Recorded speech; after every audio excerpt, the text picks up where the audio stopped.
I'm at the start of a journey across America to find out some 10 years after these crops were introduced whether they are working, whether they are cost effective, and their environmental impact. There's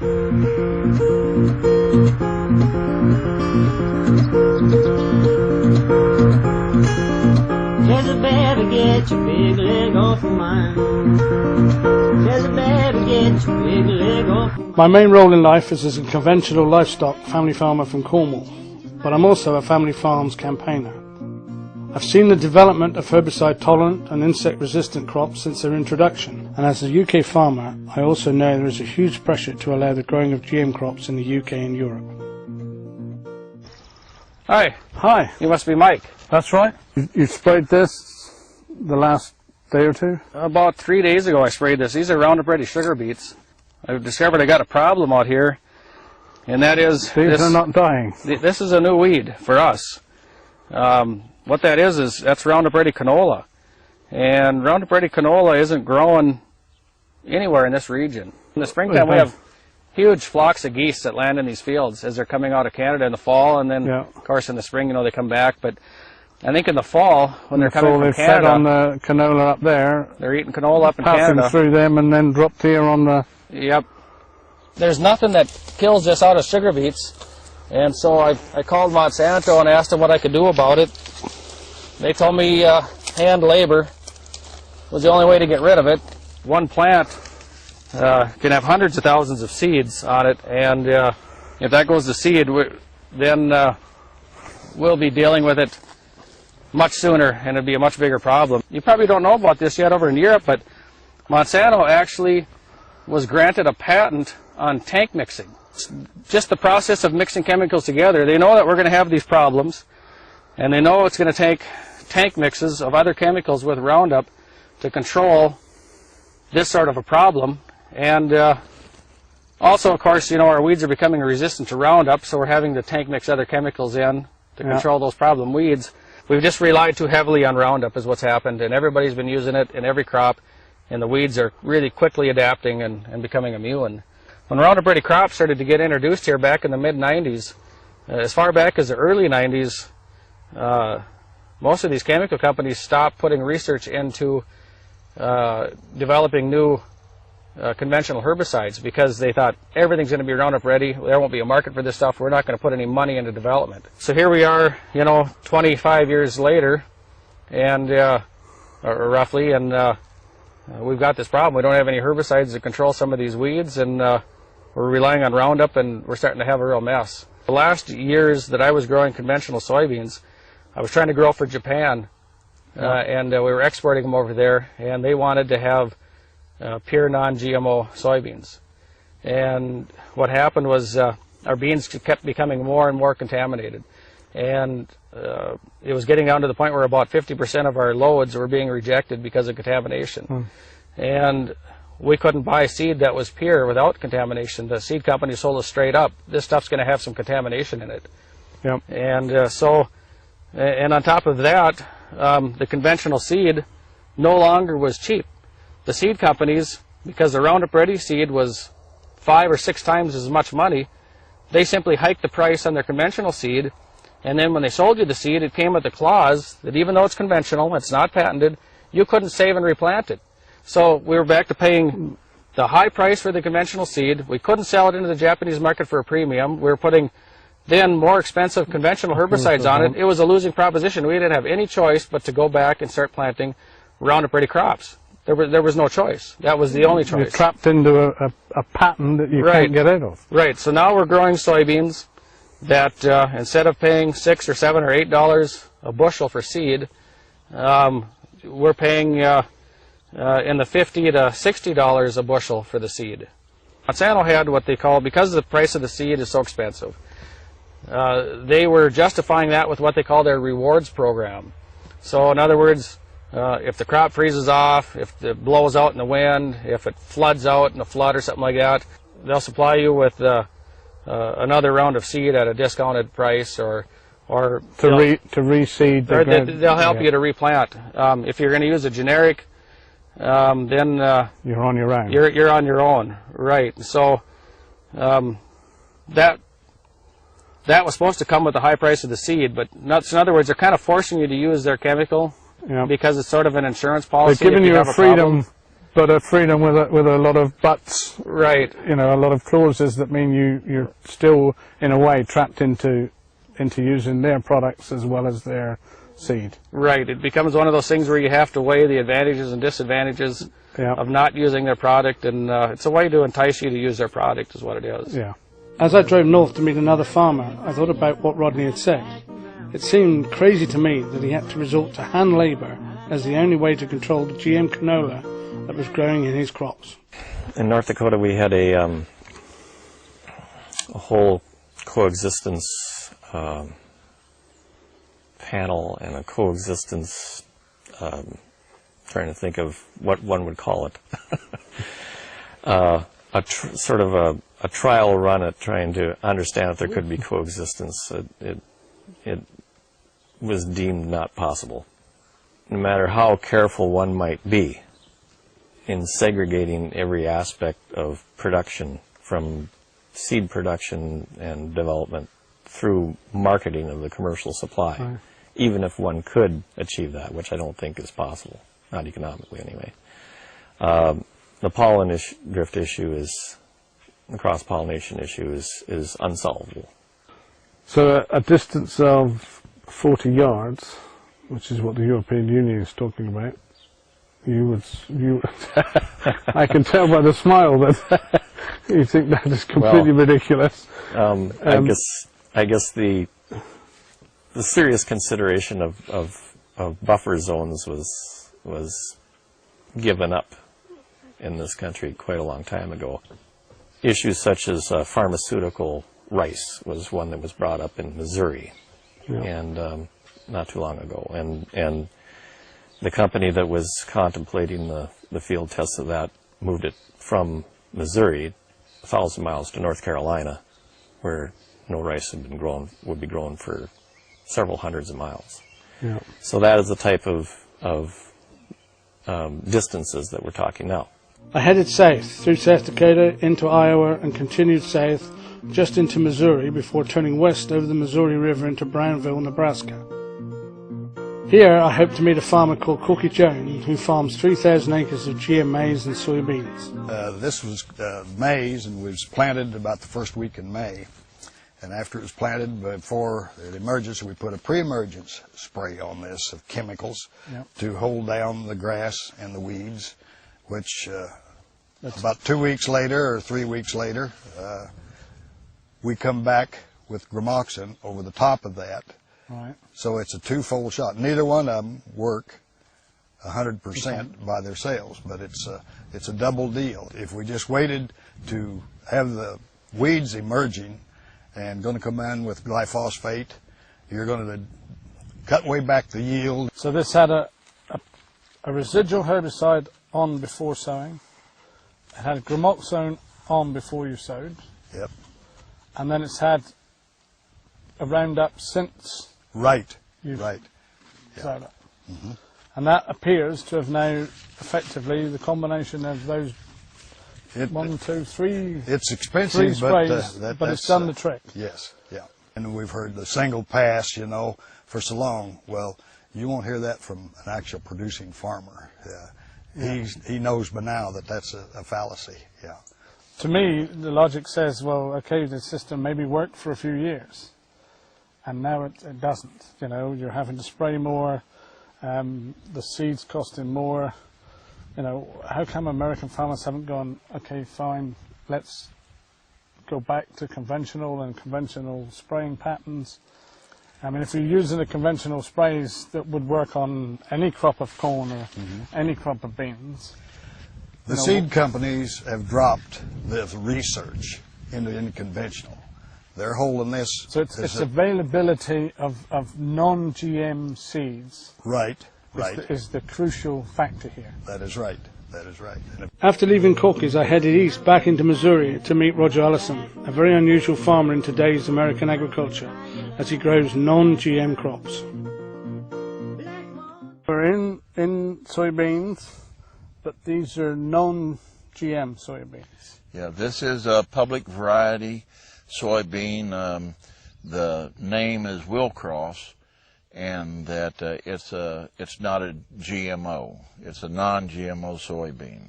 So, just take me through. You've cultivated this. You don't put on any pre-emergence herbicide. We don't do any burn down. Don't do any burn down. You just spray for the weeds once the crop is in the right condition and able to do it. Yes. And then that's it. So it is one pass. Basically, Providing with our herbicide, it is, one pass, and then if the conditions are right, if we have enough moisture, and we get the canopy, and then that normally stops the weed growth if you've got a good population. Now, we've had years where the population, because of the weather, because of disease, or because of insects, it's been a little bit lower, and so you wind up with a little bit more weeds. But it's just like any other crop that a farmer does. Sometimes those, there's variables that are out there. You have more weeds, and sometimes you get none. So. Yeah, that's right. And they said, well, the reason we want to do, you need to do GMOs is one pass. It's cheaper, gets all the weeds, and that hasn't been the case. And that, we've wound up with weeds that, are super weeds right now. We work with a young farmer, and that he's combined our crops, and then I haul away from the combine.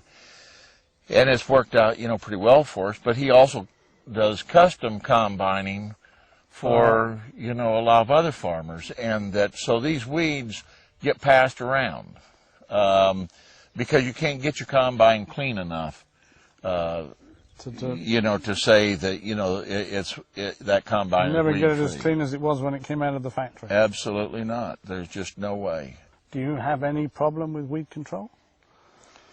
I mean, are the herbicides available for you for use in these crops? One of the things on like a public variety that's not a GMO, the land-grant universities, they're not doing any research, or they're not trying to by plant breeding, to make a better public variety bean. All of that has gone to a patented seed owned by a corporation, and the universities are doing that work for them. And it's the same way with herbicides. There hasn't been, the ongoing Not the research into, different types of herbicides. But because Roundup is failing to provide, weed protection for these soybeans, there's a little bit, that's going on now, and maybe the public varieties, will be able to use some of those. Do you have any problem getting the seed? I mean, I presume you save your own? This year we started, fresh. We didn't hold back any seed. We brought in... So it's all new seed this year? We brought in a whole new seed. We had planted several varieties last year, and that this variety, this Willcross, we will save seed from it. Even though the professional seed cleaners are under threat from Monsanto about, cleaning soybeans, because Monsanto's got a patent on Roundup Ready soybeans, and that they very aggressively, pursue that. They notify all the seed cleaners about, not cleaning Roundup Ready. So, but they will clean a public variety seed. And now the cost of this seed, it costs us $21.50 for a 50-pound bag. For Roundup, I think the best was about $32.50 that I knew of farmers around here that they had bought. And so you can see there's quite a bit of difference there.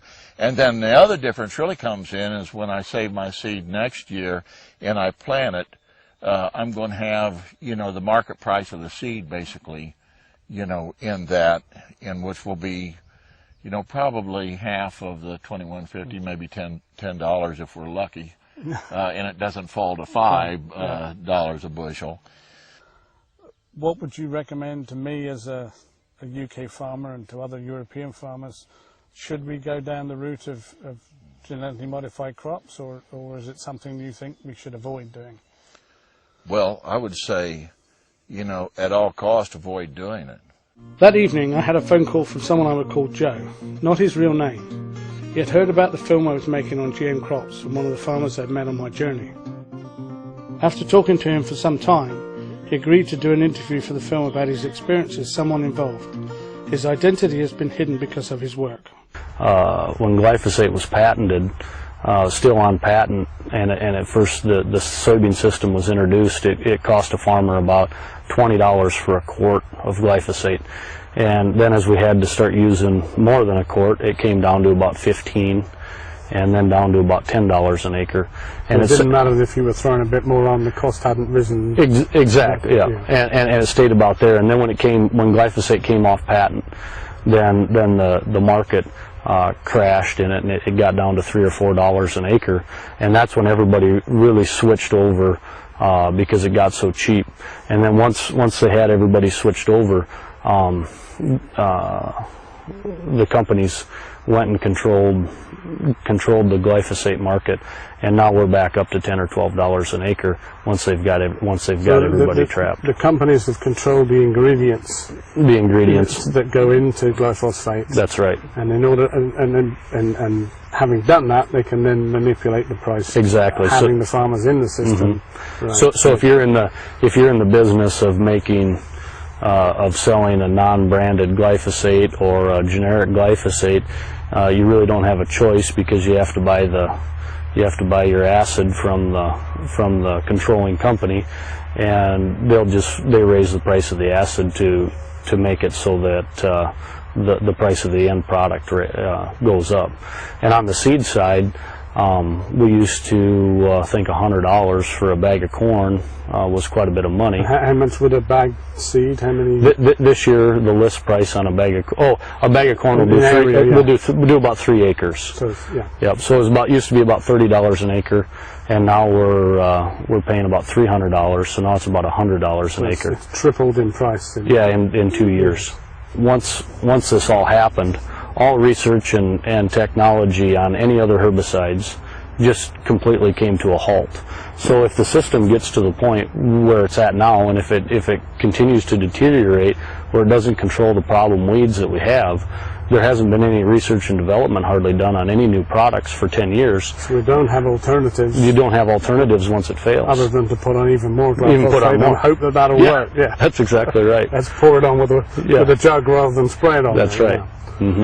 On the BT side, on the insect insecticide that's built in the genetic modification, a number of farmers have said to me, well, we really didn't have a problem with European corn borer before. Right, and corn rootworms.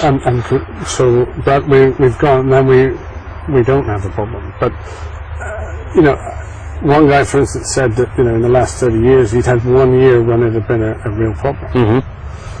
Is that the case? So, is there any real need for... The European corn borer protection was sure handy, and it was nice because it wasn't much fun scouting for European corn borers when, in the middle of the summer. But I agree that the population of them, it was a 1 in 10 year deal where they were bad enough that they created a lot of yield damage. The corn rootworm protection is probably a bigger waste of time and has been forced down farmers' throats, probably more so, because that only generally occurs on a corn situation, and the majority of the acres are rotated either corn soybeans or corn wheat soybeans. And which takes care of the problem. It reduces the risk of the problem quite a little bit. Yeah. And they had problems getting the corn rootworm genes accepted, having the farmers accept them, and so they did some interesting marketing things, and basically got with the price, and got it so that the corn rootworm gene was no more expensive with, or the corn wasn't really much more expensive with or without the corn rootworm gene. And so it just forced everybody, they said, well, we'll buy that. And once that happened, then the demand was there. Well, then they just quit making anything that wasn't corn rootworm. And now that's all you have to choose from. And so now once they've got you planting that, then they can just continue to escalate the price. Because you don't have an option to go back to just corn borer protection. Yep. What would your advice be to British and European farmers, to go down this route, or to? I would not, just from the standpoint that the first few years it'll be cheap and economical, and once everybody is switched to it, you'll lose your choices. You'll no longer have a choice to raise conventional products in the corn, and you'll get yourself into a trap where you're paying royalty fees to companies that own traits and chemicals, and they'll continue to raise those fees every year. Even if you didn't buy glyphosate tolerant canola, somebody spilled some on the road or cross-pollinated or did something, and you'll end up with some in your field, and they'll own that, and you won't be able to keep seeds back any longer. And run the risk of possibly going to court, or because you've stolen the trait and used it. Not possible. You'll end up in court. I'm now nearly at the end of my journey to investigate GM crops across America. It's been interesting. It's been a long journey. It's 5,000 miles.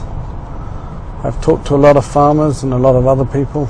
We saw the weed maize, or corn as they call it here, in their soya crop.